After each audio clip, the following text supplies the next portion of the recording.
The old farmer was weather-wise, for weather was what he lived by, and the tilt and pattern of his lands and how he might best use them. His pasturings mattered less than his plantings. The draw of the air in his crops and orchards was most important. So as an orchardist, I have set out my trees on the hilltops and their long slopes, not in the frost bottoms, for orchards, like field crops, must breathe and take the sun. The old farmer built his house and barns from his own trees and the rocks of his pastures, and he would have known such wisdom as this from Eric Sloane's weather book. For dry barns, till always best, to clear the trees that face the west. Then, if stagnant air, don't build there. And slope your roof to the winter, which means, of course, that the roof would slope to the north, and the short roof on the high face of the house looked to the south to the sun. Of course, many farmhouses just grew a little at a time, long and lean, dingles and breezeways and carriage shed. But most of all, farmhouses had a planting of maples in the front. For shade, of course, for in maple trees, as in popples, there seems always a flow of air. Then, as the old farmer knew, leaves breathe. That's from the Farmer's Calendar from December 1975. Welcome to the Old Farmer's Almanac podcast. Today's episode, we are having a conversation with Patrick Dillon, author of many subjects, actually, from crab fishing to Silicon Valley, and most recently about wine country where you live and were a winemaker. But today, we're going to ask him some questions about his current project, which is called tentatively Tomorrow's Weather Anybody's Guess, about the centuries-old saga of the Old Farmer's Almanac. Welcome. Thank you, and thank you for inviting me, and I hope it'll fulfill your every dream. Yes. Dispel your every concerns. So I didn't mention some of your accolades and your resume, but if you would tell us a little bit about yourself, that would be great for our listeners. Well, I am I would guess a lifelong journalist, or at least professionally. I like to remind my people who know me that I'm the only person in the world who has received a Pulitzer-Prize in journalism and double gold medals in winemaking, which prompts my daughter to refer to me as a dilettante on steroids. So I hesitate to call myself a polymath, but my interests are pretty wide-ranging, or at the very least, my attention span is pretty short. In this case, we're talking about an attention span that now involves the Farmer's Almanac, and as we know, more than 2 centuries. So that it requires a certain amount of really nose to the grindstone and a real respect for the history that has preceded all of us, but it is the foundation for who we are today and what we worry about, what we are concerned about, what we take joy in, the serendipity of it, and of course the understanding and misunderstanding of the weather, both past and current. So that's piqued my curiosity, but it extends all the way back when I was a child, as I'm sure that many of your readers can identify with. There was a Farmer's Almanac either hanging from the wall or on my grandmother's table. Petted affectionately and referred to occasionally, and referenced for all of us. And I don't know that it was a changing of the guard so much, but the book was handed down, or at least the access to it, from my mother, who then passed it around among her friends. And I don't think I received it as a wedding present or a baptismal gift, but I might as well have, because it's been with me as long as I can recall. So that's kind of the short course. And now I've just concluded another book, which I'll vaguely pitch. It's called Grounded Down to Earth in California Wine Country. And it's really the sort of doorstep to the current project, which involves farmers, farming, the supplying of the fiber in the bond that we now kind of overuse the word community, but it really is how this community of a nation came together, and the various things that were cohesive bonds that held it together and moved it forward, as well as looking backward. Well, when we spoke originally, I was asking you about your interest in the Old Farmer's Almanac, and you said, well, maybe you ought to read my book, which I did. And to me, it was also a weather story, because as someone who was paying attention to growing grapes and making those grapes into wine, there were a number of cataclysmic weather events, the Kincaid fire, atmospheric river floods, and so forth. So as the editor of the Old Farmer's Almanac, I'm always paying attention to weather, but I also saw it as sort of a climate change weather story in some aspects as well, which would also lead you to the Almanac. It is as the vagaries of the weather are as strong as the ups and downs of the market, and each affects the other. Obviously, if you were to, the vexation of being anything in agriculture is looking to the skies or listening to the ground and trying to determine what comes next. The inability to see around corners has vexed farmers for centuries upon centuries upon centuries. It's the unsolved middle in a lot of ways, which I find to be a very compelling story, both historically and currently. And you're right, Carol. I can't tell you how many times plans have changed in planting, harvesting, processing, getting goods to consumers, in this case, agricultural goods. Where I come from, it's as diverse as apples and olives and grapes. People think of it as wine country, but it's really a complex farming ecosystem. And then all the king's horses and all the kings that are dependent upon some degree of forecastability, for lack of a better word, to try to figure out what your market's going to be. Because after all, what we're producing is a commodity. In the end, we tend to pitch it as romance, but in the end, it really is how many goods can you get out the door and how many can, just like magazines, just like books. Just like magazines. Not much difference. So this is a large subject, 235 years and counting. And I know we've got lots of archives that you've been visiting, but where did you really begin? Was there just a starting point for you? You know, the river flows from its source, and it really goes back to the regard that agricultural families in New England had for education alongside tilling the fields, which to me is an incredibly the shaping of character. One young man, along with his father and his brothers, and in some cases his sisters and his mother, behind an ox-driven plow, and then returning to the library. Many of these people that have really constructed the Farmer's Almanac and the history of America insisted on several things. One, keeping it a tidy room. Two, eating everything on your plate. Three, learning good penmanship, which I equated, I think, with good behavior, civility, and finally being learned. And remember, the distances between libraries or access to information was highly limited, both geographically and the means to transportation. So many of the farmer educators, meaning fathers and mothers, had to homeschool their children, and as a result, in the generation of Robert Thomas, those homeschooled children became instructors in their own right. And they would travel by horseback from village to village to educate their neighbors, or to at least to contribute to their education. And I find this is the beginning of the Renaissance in America, really, and it's sort of hand in hand with the history. You know, I really do think America is in its fullest a full-fledged Renaissance. So the admiration for that drove me to it. It reflects my own childhood, I suppose, in a smaller note. I didn't go on to found a magazine that outlasted me by 200 years, for heaven's sakes, or at least I'm not counting. So it really, that's the inspiration.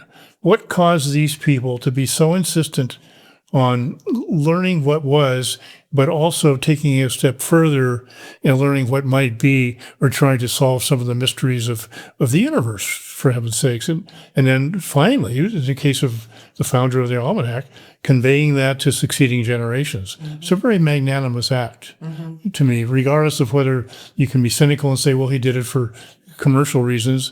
You know, you have to pay for the paper, and you have to pay for the ink, and you have to pay for distribution. That hasn't changed in 250 years. Mm-hmm. So it's still with us. Mm-hmm. So it was that kind of high regard for that I think that educating people or becoming enlightened was part of the American composition.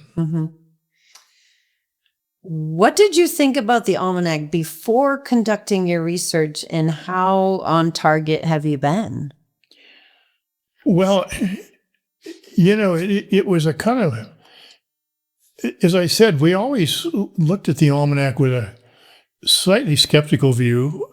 How could something like that be so right if it was right for so long?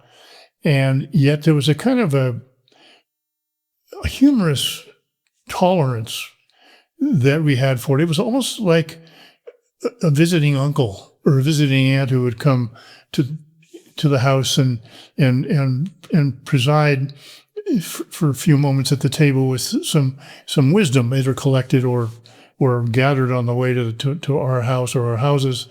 And to me, there was a kind of a mischievous relative, but who had a kernel of truth with just about everything that they conveyed. So you took the Almanac seriously on one level, you were amused by it on another. It was easy to poke fun at, as is any institution, and yet through time, if you were to round off the numbers, you'd find that it has to be taken seriously.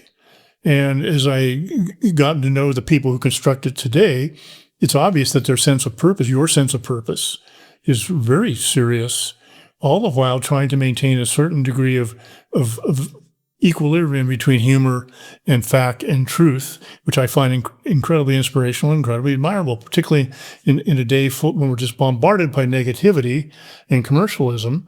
To me, the Almanac, aside from advertising, which you have to sell to keep the lights going, it is a kind of a non-commercial entity. They didn't sell advertising for the Bible, but if they thought about it, they probably would have. And who knows, right? That's a good idea. Yeah, not bad. Maybe you can have your own brand, the Almanac Bible, and you could sell smelling salts or something along with it. Yeah. So we get asked this question all the time, we editors of the Almanac, and, it's the secret of our longevity. Thousands of publications, hundreds of almanacs have come and gone. So in your investigations, why do you think the Almanac has survived for more than 2 centuries? What needs has it continued to fulfill?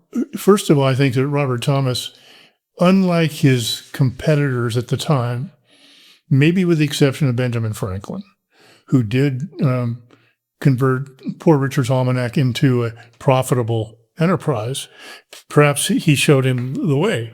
There are others who he consulted, as far as my research is concerned, who hadn't really had much sophistication in turning something that from their head into their cash registers. They weren't able to commercialize it. So one, I think that he took information and learned how to fulfill or create a need that was fulfilled by what he had to offer. Pretty astute, I think. You could have easily put out a pamphlet, distributed it through your churches or your town meetings, and your circulation would have been limited. But I think he had a vast horizon and it was really aspirational in what he chose to do. And then, too, the material that he used was essentially kind of dirt under the nail information. Basic essentials to human life, sanctuary, a need for food, comfort, safety, all of that. And he did it in a kind of a serendipitous way that didn't feel like he was building a moat around the village, but instead sending the village outward. And I think that I found that really admirable. And I think that tradition is carried on for well over 200 years. So that's the primary kind of mega view of what inspires me to write this book, is not only the phenomena that we call the Farmer's Almanac, the old Farmer's Almanac, but essentially the membrane that attached itself to the American life, or even helped shape American life. The two can be interchangeable at any time in any period in our growth. Westward migration Manifest Destiny, the Louisiana Purchase, all those settlers who gathered in those wagons in Springfield, Missouri, and headed west to the great unknown and the great endeavor. They packed the King James Bible. They packed wood for their coffins because they didn't know if there was wood to be harvested to create, knowing they weren't coming back. And many of them testified to having taken with them the Old Farmer's Almanac as both an attachment to home that they knew in New England or the growing Eastern Seaboard, but also a way of saying, we're out there, but we're still never too far from home. And I think all of us, as the older we get and the farther we roam, the idea that we can still have some kind of attachment to to the ultimate comfort zone, which is our home, is a pretty strong instinct. Mm-hmm. So that's the emotional part of it. I think that will never change, and why the Almanac fulfills, I think, a real latent need for making us feel safe and also giving a sense of independence and a feeling of self-reliance. Right. All the things that we take pride in and try to convey to people we love. Right.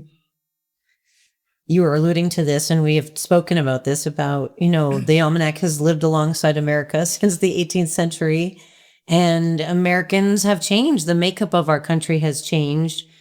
But what does our history, or the history of the Almanac, tell us about the history of the U.S.? Well, again, aspirational with a certain element of, do I know what I'm doing? Do I know what I've gotten myself into? Am I as confident as I seem? Can I get by with Cliff Notes or kitchen aids or farming aids? Do I have access to help if I need it? And if I know that I do, regardless of what I'm speaking now in the 1800s or the 1900s or today, as I go forward, does that simple aid, that simple companion, which is what I choose to call it, and what it's become for so many millions of people, gives us an opportunity for boldness as we go forward.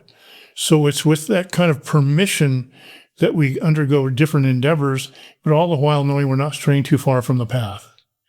That allows us a certain wide range, and yet we know we can always refer to something that's it's like a King's X. We can come back and we'll be safe for a while. But if I summon this, and I may have gotten something wrong, but there's an opportunity to get something right. So the characters, this story has a lot of them. So what are some of the most fascinating personalities, or the most fascinating personality you've met in your research about this book? Well, without a doubt, once again, Robert Thomas, but then you have to say that Robert Thomas's parents and their parents who braved all kinds of unknown elements to persevere. Just that spirit, you call it the Yankee spirit, it's there, it's palpable. It's palpable in his writings, it's palpable in speeches, and it's palpable in how he was reviewed by the community. And how he passed that along, I think that ethic in succeeding editors, and I'm struck by particularly the third person who became the editor, who ultimately, I refer to him as who is Charles Flint. There was, again, another, to me, a Renaissance person who was a farmer at heart. And, the evidence of his love and his ambition for his neighbors and communities spread throughout the state of Massachusetts. First agriculture commissioner, the founders of the University of Massachusetts, the boards that he sat on, the meetings he convened, all the while pushing information forward to try to help people become optimal. I find that incredible. And then as you move on, there's just no question that in the latter times, so Rob Sangendorf, who essentially, as far as I can tell, really rescued a vessel that was really floundering on the high seas through neglect, through indifference, including from one of the most revered publishing houses in America. Just saw it as an appendage, and he saw it as a real opportunity. But I think injecting something in there beyond that, and that was a Yankee spirit and an indomitable spirit that caused him to really expand the scope and the vitality of and bring it here to Dublin, New Hampshire, which is remarkable in one level. I don't think he did it because he, was close to his place in Winnipesaukee or because he was a tree hugger. He just really brought back to the civilization, back to a clearing in the forest. Mm-hmm. So there's almost a full circle that occurred in a modern time. And the other thing that struck me, going through his notes and letters and so forth, how he took upon himself and devoted so much time to literally corresponding with anybody who, in a metaphorical way, came knocking on his door. Questions that came his way, he answered. And he answered with dignity and preserved the dignity of whoever inquired. It seemed like here's a busy man. It was not too busy to answer letters and queries and try to clarify understanding. And then in turn, of course, his nephew, who knew what success he was going to enjoy, whether he was, initially haphazardly giving a nephew a job, and then how long did he stay as editor, and what did he accomplish? Pretty remarkable what Judd Hale did accomplish, and so forth. So those two particularly, and then Rob hired, to me, one of the most fascinating people of all, Dr. Richard Head, to be the meteorologist, to bring in some, quote, legitimacy inject some legitimacy into some hard science, and to shore up the reputation of the Almanac. And here was a guy who roamed the wilds of Arizona as a kid, close to a savage himself, and yet he would be become one of the most educated people of our time. 5 degrees, graduate degrees from Caltech, spoke 5 languages, fascination with weather and natural things, to the point where even the Hopi tribe in Arizona inculcated him into their own villages and made him an honorable. That doesn't get handed out too fatuously.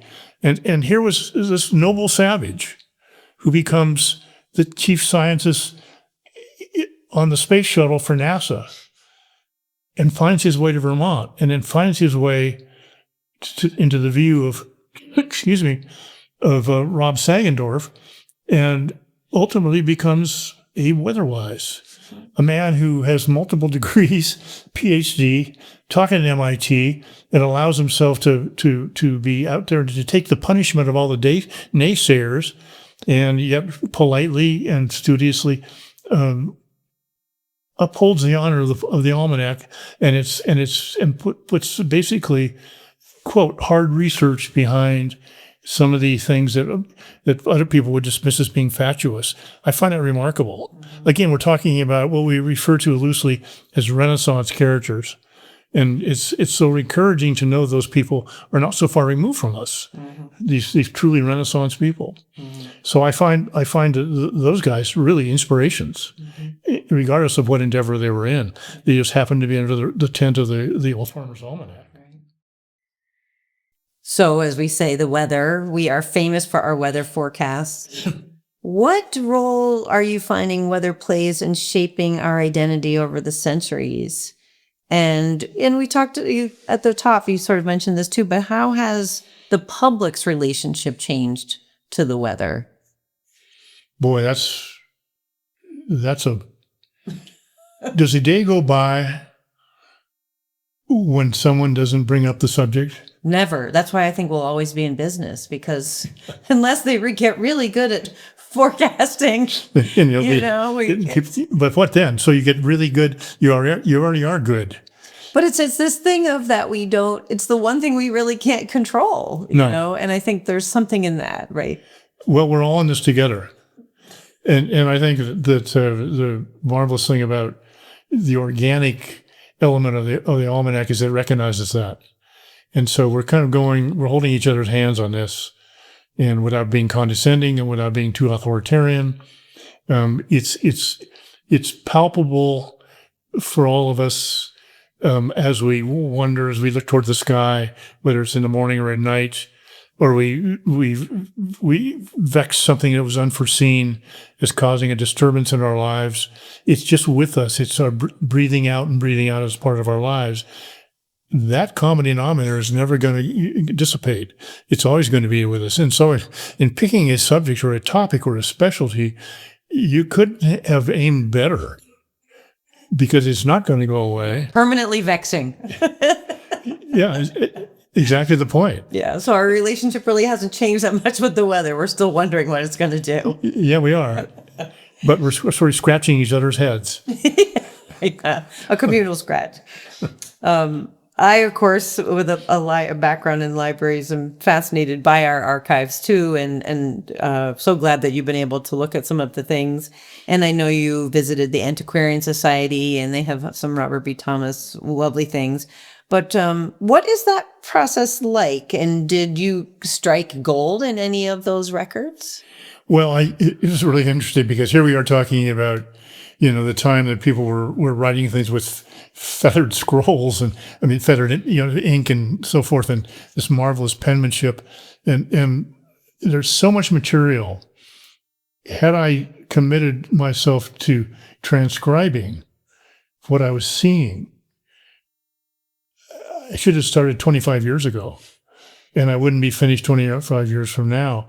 So I take this little device called an iPhone out of my pocket, which is essentially, if I rerun my experience in writing books and researching, is the equivalent in my hand of getting on a bus, paying the fare, going to the public library, inveighing someone to look under the microfiche and finding some source material for me, dutifully transcribing it, coming home, and that would be just a drop in the bucket of what I was able to accomplish in 4 days here at the Old Farmer's Almanac in Dublin, New Hampshire, but just sitting in the offices and photographing everything like mad. Now, the trick is going to be to have to download it all. Mm-hmm. But on the other hand, it's there. It's available. Right. The inability to do that would be prohibitive to a lot of research.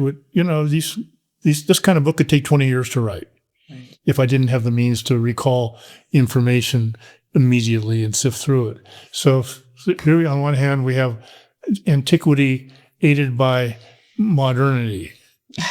Yes, we do. Marvelous irony. Has there been like a document or something where it's like, aha, or, that really affirmed something for you? Yeah, I think it's in the admission that some of these stories, and this is what I find it really intriguing, will be the subject matter in the book.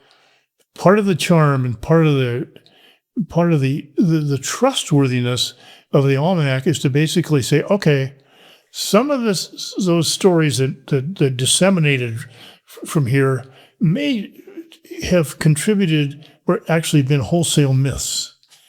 And then you say, well, wait a minute, are you telling me that Robert Thomas didn't really just dismiss the two boys who came to call on him when he was ill, and so just write what you want and make up the weather as you wish, and next thing you know, he's saying, what have I done? I've completely ruined my credibility, and I'm trying vaguely to recall these things like mad, and so no one will read what I offhandedly dismissed. Next thing you know, of course, he learns that the weather has changed in his favor, meaning we had winter and summer, and yet we find no evidence that this is true.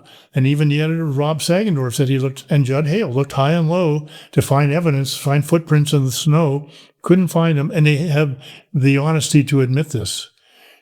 The Almanac is basically coming clean.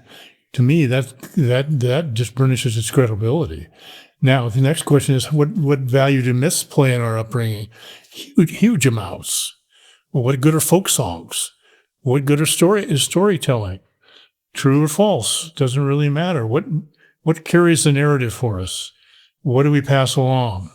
And what kernel of truth does it draw reference from? All of it's embodied here. And so for me, it was great joy that I can write about the turning of American myths. Everyone from, you name it, from Robert B. Thomas to Mark Twain did it, and they continue to do it. And those of us who make our livelihood from writing books and novels, etc., and storytelling, find it all rather admirable. Mm-hmm. So you've delved into Robert B. Thomas, and around here we always think about, he would still recognize the calendar pages. That's if he walked in here today, that's something he would say, well, that really stayed the same. But we have changed. Is there something that you think he might be delighted with that we've done? And maybe what would utterly baffle him? Well, I think it goes along with how he viewed life, that looking at life with a certain degree of humor continues to prevail. And I think he would be delighted by that. I do too. Yeah. And anybody who succeeded him would be delighted by that. And to be able to essentially poke fun at yourself without being slapstick, without being Mad Magazine or some kind of comical relief, because it's actually helpful. But to basically say, we need to dial it back a little bit and remember humor is a composite of many things, but it's a fabric of our life. Without it, we lose our souls. So to me, he speaks directly to that, and the Almanac continues to speak directly to that. And, humor is part of our heartbeat. So I think he would recognize that, and I don't think he'd be horrified by anything he sees. I think he would applaud. No baffled. He wouldn't be baffled by what... I don't think he'd be baffled at all. So in an age when every fact is available on a phone, why do people value the Almanac? That's a tough question, and it's a question that needs to be answered in the concluding pages of the book, because I need to draw those conclusions. Why does it give us a level of comfort? Why is it a pillow to rest our heads on? Why is it, a clean plate at the table?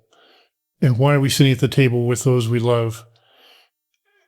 I just think that it's an element that we just kind of carry forward in our lives, knowing that it's there, knowing that we have this. And some people refer to the Bible, and other people have their various touchstones, but that it still exists. That his withstood the test of time and the cross currents of all kinds of things coming its way at a time, even today, when there's so many opportunities to be distracted and to be minimalized and basically destructed. It holds its head high. And tell me how many things we can say that about today. Not that many. Not that many. So ultimately, and you may not know until you finish the book, but what do you hope readers understand about the Almanac that they didn't before once they've read your history? Well, I think that I hope that they will understand that what has been in our midst continues to be robust, and that people who are putting together, you, Carol, and your staff, are honoring not just tradition, but the paths that were blazed by our forebears. That so much of what's coming our way these days through various media assaults would beg for our attention and want us to lose track of that into a present that we think is the most important time in our history, when in fact it's just a snap of the finger. So I think that the value of the Almanac is this: we're all on a timeless path. We're just each one of us, no more, no less, no greater, no smaller. And in a way, there's almost a religiousness to this. And I as a don't mind saying, having been brought up Catholic and having turned to things like Shintoism, in which I identify with a blade of grass, gives me much more comfort. And I think there's something organic in the Almanac that speaks the same language. Mm. Is there a thread that connects 1792 readers with today's readers? Sure. There's always the potential for an enemy from without. It can be very vivid, and it can face what our parents faced, and that was the threat of a fascist state taking over Europe and Western civilization. I think those threats just don't go away. You go all the way back to, go back to the Odyssey, go back to the Athenians and the Persians. Conflict is part of our lives and a part of our history. That's not going to go away. But how we deal with conflict at a basic level, and the basic goodness that we bring to our endeavors, again, is upheld by, and with humor, and with care for each other, and trying to help each other along the way, or to try to be self-sustained in our own way, and yet being generous to others, is the one antidote to what we're facing in a world or even domestic order. Thank you. Is there something that I haven't asked you that you wanted to talk about? Hundreds of things, but we'll do that as we go along. Okay. You're supposed to say, we hope you have you back in some time. We'd love to have you back. We have unfinished business. We do have unfinished business, and we have been enjoying your visit, and we'll look forward to helping you with this book. It's a really exciting project. I thank you all for being such gracious hosts and making my task easier. Now the rubber meets the road, so to speak. Thank you for talking with us, Patrick, and thank you for listening and tuning into our episode about this book with Patrick Dillon.